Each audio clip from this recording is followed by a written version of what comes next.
मैं नहीं जानता कि तुम्हारे पापा ने तुम्हारे दादा के लिए ऐसा कौन सा काम किया है कि वो उन्हें अच्छा बेटा मानते हैं, लेकिन तुम्हें उनसे कहीं बेहतर बेटा बनना होगा अगर इतिहास में खुद को याद रखवाना है।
क्यों, क्या हुआ?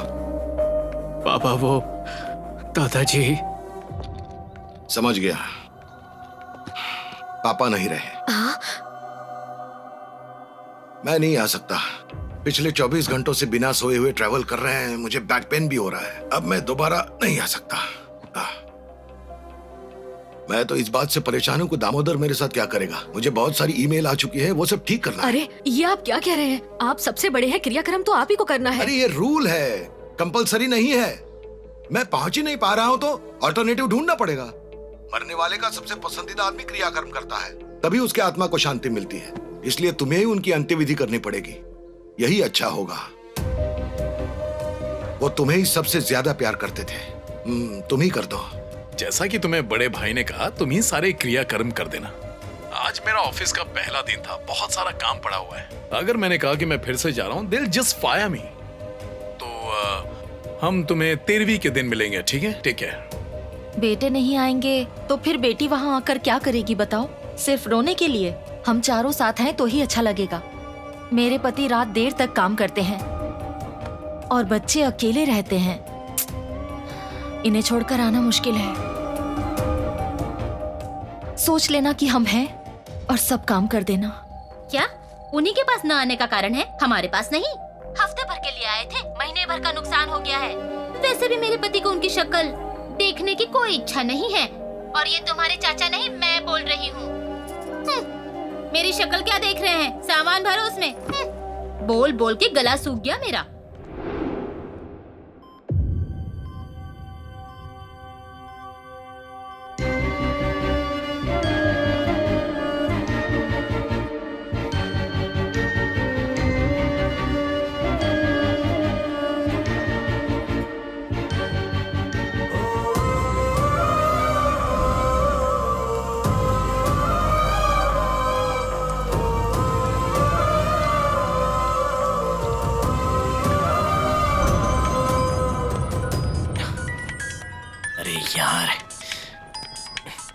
हाँ, हेलो अंकल।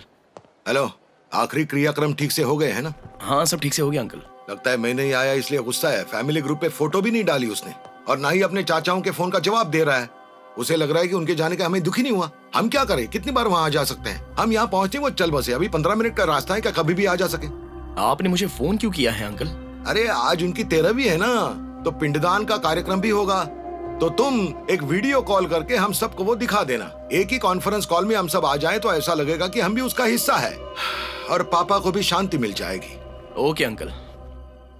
आइए ना, सब ऑनलाइन आ गए हैं। आ रहा हूँ।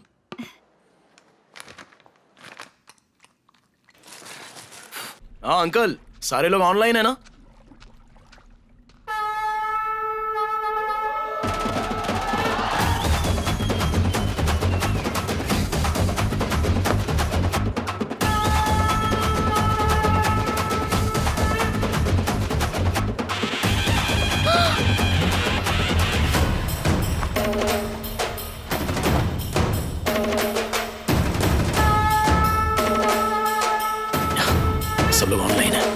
हम सब की फोटो क्यों लगाई? दिमाग खराब हो गया क्या? दिमाग नहीं, रिश्ता खराब हुआ है। जैसे आपने अपने पापा को इज्जत दी, वैसे ही मैं अपने पापा को इज्जत दे रहा हूँ। अगर तुम्हें अपने पापा को ऐसी इज्जत देनी है तो ठीक है, लेकिन मेरी फोटो वहां से फौरन हटाओ। अरे ऐसे कैसे हटा दूं? और आप इसे देखकर परेशान हो रहे हो? कल तो मैं आपकी समाधि बनाने वाला हूँ, वो भी नकली वाली नहीं, पक्की सीमेंट की। इतनी पक्की कि हथौड़ा टूटेगा पर वो नहीं। अरे सुन, मैं तेरी बुआ हूँ, तू सब गलत कर रहा है। अरे मैंने क्या किया बुआ? आपने ही तो कहा था समझ लेना कि हम लोग नहीं है। अब लोग मेरी बात नहीं मान रहे, इसलिए मैंने कह दिया कि आप सब प्लेन क्रैश में मर गए, तो सबने मान लिया। क्या हुआ चाचा? चाची कुछ भी बोल क्यों नहीं रही है? आपकी जबान तो वही बनती है ना। तुझे पता भी है तू क्या करने जा रहा है? Stop it now, I said stop it. देखिए, चिल्लाने की जरूरत नहीं है, अभी पिंडदान कर रहा हूँ इसलिए आराम से बात कर रहा हूँ। 2 दिन में आप सब लोगों की समाधि पर शोक सभा रखने वाला हूँ, उसके बाद पूरे राज्य में मौत की खबर फैल जाएगी। Hey, stop it, man! अगर रोकना है तो इधर आकर रोको, ये ऑनलाइन खेलते रहोगे तो पिंडदान भी ऑनलाइन ही होगा, डायरेक्ट।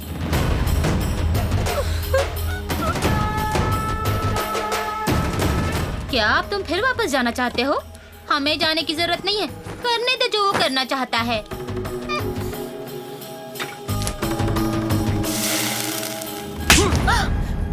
बाप मरा तो जाने नहीं दिया, मेरे मरने पे तू नहीं आएगी? जी स्वार्थी।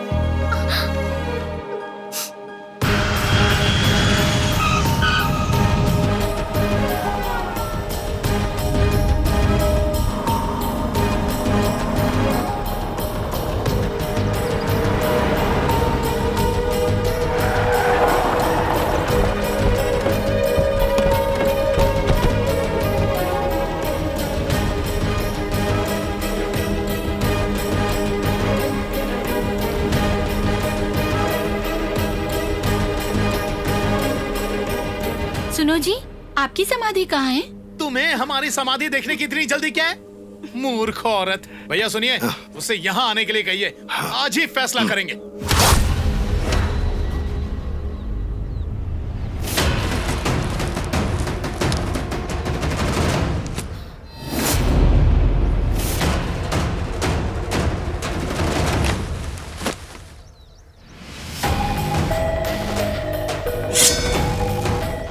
इसके हाथ में दराती देखकर तो लग रहा है कि आज ये सबको मारकर यहीं समाधि बनाएगा, फिर बैठकर बात करेगा।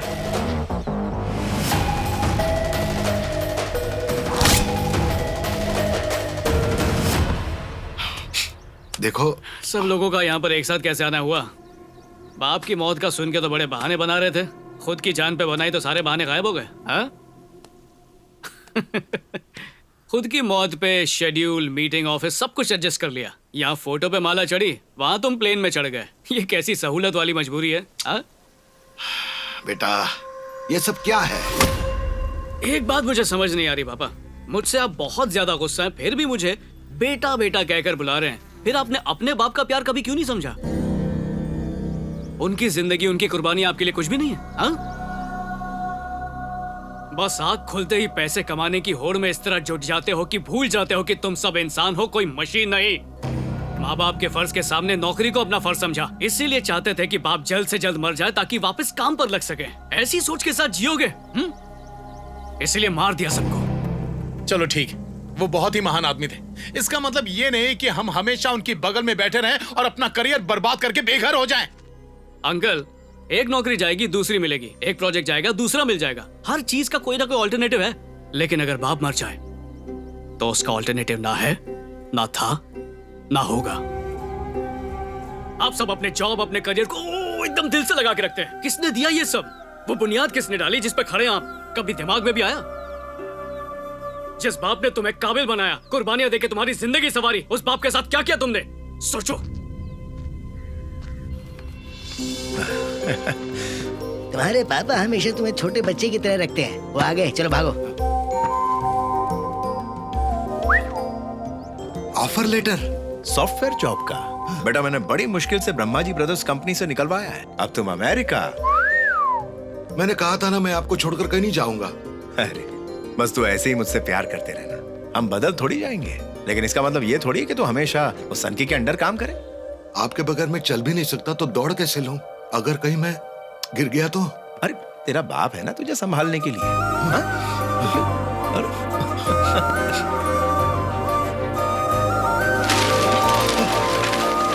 a+b² is equal to a square plus. हाँ पापा। मैंने बड़ी मुश्किल से ये फार्म उन्हें बेचा और अब ये कह रहे हैं कि तूने पैसे लौटा कर कहा कि हम इसे नहीं बेचना चाहते हैं। मुझे पता है आप ये फार्म क्यों बेच रहे हो, मुझे ऑस्ट्रेलिया नहीं जाना। अरे बेटा तू तो हमेशा मेरे दिल में ही रहेगा।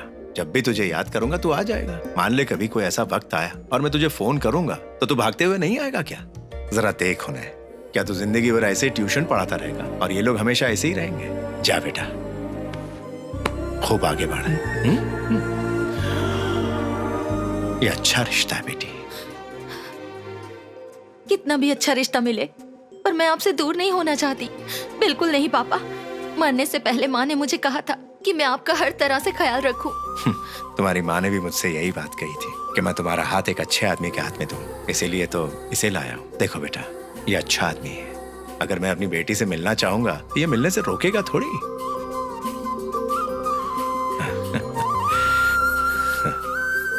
अगर ये मुझे नहीं भेजेंगे तो मैं अपने आप ही आ जाऊंगी।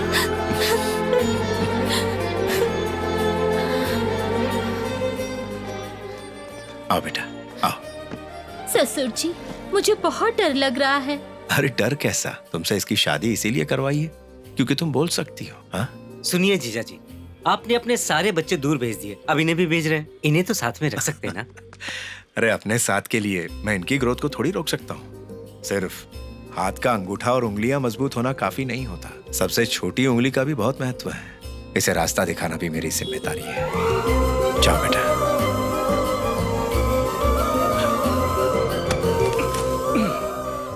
जिस बाप पे तुम सब जान छिड़कते थे, उसी पे शादी के बाद, बच्चों के बाद, गांव छोड़ने के बाद एक बार मुड़कर देखना भी तुम लोगों ने जरूरी नहीं समझा? प्यार बांटने और बढ़ाने के लिए होता है, कम करने के लिए नहीं। पिता होने के नाते उन्होंने आप सबको अपना बेस्ट दिया और आप सब भी अपने बच्चों को बेस्ट ही देना चाहते हैं। बट उनके नाते पोतियों के सामने आप सब किस तरह के बेटे बेटियां बने, कुछ पता भी है?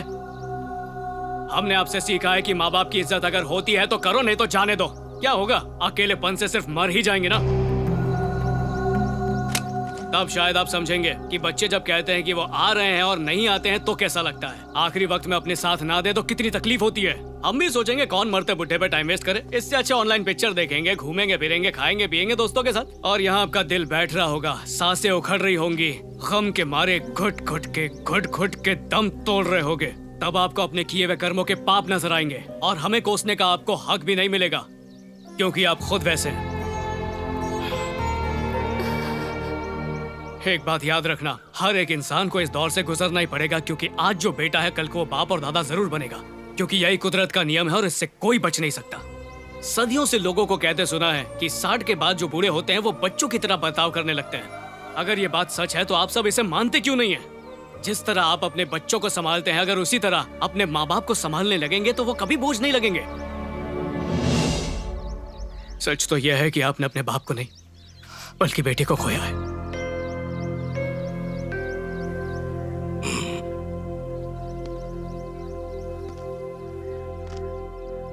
कहाँ जा रहे हो? मैंने सारी हदें पार कर दी, मैं माफी भी नहीं मांग सकता। अपनी शक्ल दिखाने लायक नहीं रहा। मैं आपको रिश्तों का एहसास दिलाना चाहता था, रिश्ते तोड़वाना नहीं चाहता। बेटा, हमें चप्पल लेकर मार, शायद इसी से अकल आ जाए। मैं नहीं मारूंगा, आपके पापा खुद मारेंगे। क्या कहा? क्या कहा तुमने? दादाजी, मुझे छोड़ के चले जाओगे? कोई बात नहीं, आपने कहा था ना कि आपके पास ही रहूं ताकि मरते वक्त आपके मुंह पे मुस्कान रहे, तो मैं यही हूं। मुस्कुराते क्यों नहीं उठोगे? ऐसा मत करो दादाजी, से छोड़ दो प्लीज, मेरे साथ ऐसा मत करो। ये देखिए, आपकी छोटी से छोटी चीज मैंने संभाल के रखी है, अब तो उठ जाइए दादाजी।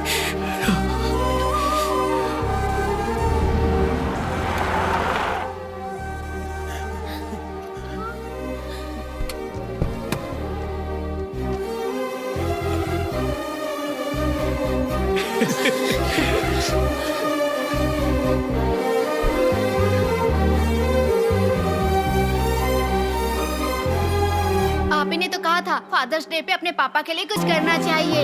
उन्हें तो बहुत अच्छा लगता है जब मैं उनके साथ बहुत सारा वक्त गुजारता हूँ।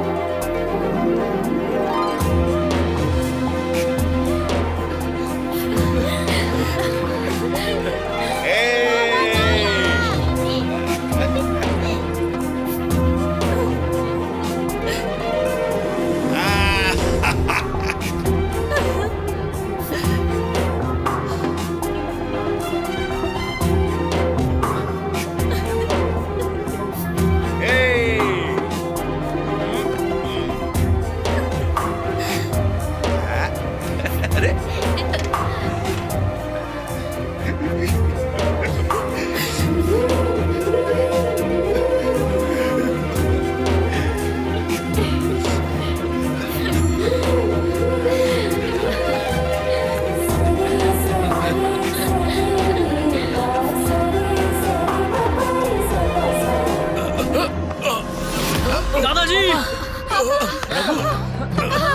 अरे क्या हुआ? पापा मेरी छड़ी कहाँ है? हम है ना, चलिए पापा। Come on dad. चलिए पापा। हम है ना पापा। मुझे नहीं पता रघु रमैया कब मरेंगे, लेकिन जब भी मरेंगे खुशहाल मरेंगे। अगर हम भी अपने माँ बाप को वही प्यार और दुलार दें जो उन्होंने हमें बचपन में दिया था, तो उनकी जिंदगी का हर दिन किसी दिवाली से कम नहीं होगा। याद रखिए, एक दिन आप भी माँ बाप बनेंगे।